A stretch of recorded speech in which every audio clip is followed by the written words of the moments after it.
Hi, everyone. Judge Andrew Napolitano here for Judging Freedom, a special Saturday pop-up of Judging Freedom. Today is Saturday, May 21st, 2022. It's about 11:30 in the morning here on a hot and steamy East Coast of the United States. I come to the camera this morning to talk to you about the latest involving Twitter. Now, Elon Musk, the world's richest man, offered to buy Twitter at $54 a share. This morning, it's trading at $38 a share. If he were to buy it today, he'd be probably overpaying for it. Since he signed the contract to buy it, the contract has a penalty clause in it, which requires him to pay $1 billion, with a B, dollars to Twitter if he doesn't actually acquire the shares of the company. But since he signed that contract, he's taken a step back and saying, I need more due diligence. Well, due diligence is the legal phrase applied to the opportunity for the purchaser to examine the books and records of the seller to see if the entity being sold is truly worth what the seller claims it's worth. So stated differently, Musk had a team with the time to examine Twitter's books and records to decide if it was really worth $58 a share or $44 billion. And he concluded that it was. And so he made the offer. The offer was rejected. He made it again. It was accepted. They signed the contract.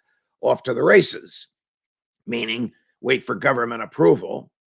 These days, you need the government approval for almost anything, but wait for government approval and then have the closing where the money actually changes hands.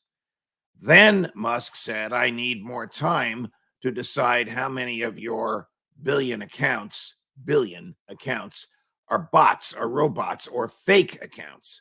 Well, the time for him to make that determination has already passed, but Twitter, which is now anxious to sell, is giving him more time. When he said this, caused the value of the Twitter shares to go down, because a lot of people started selling their Twitter stock, thinking this is all a stunt by Elon Musk.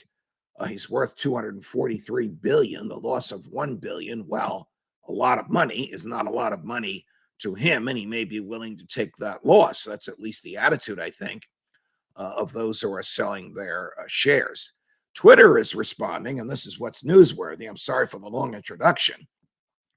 Twitter is responding by saying, look, we know what Elon Musk is going to do. He's going to appoint people like Judge Napolitano to be the chief content officer, libertarians who believe that you should be able to post anything you want. We're not into posting anything we want.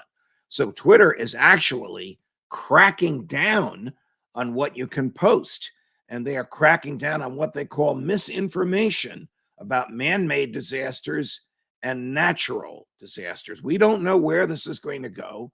The last disaster we had was the mass murder at Tops supermarket in Buffalo, New York, where a crazed, truly deranged white supremacist slaughtered 10 people, 1 white and 9 black. A crazy person who had been examined mentally at a mental institution and who had been posting for years horrific, trashy monologues and diatribes in support of the supremacy of the white race. Police should have known about him, and they should have followed him. They certainly knew that he had a gun, because you have to register your purchase of the gun. Anyway, that's the last disaster that we had. He put his cell phone on his gun. He filmed and broadcast in real time the mass murder, and millions of people saw it. It since has been taken down, though not from everywhere. Twitter, it now appears, is going to crack down on all of this stuff. No word yet from Elon Musk. Judge Napolitano for Judging Freedom.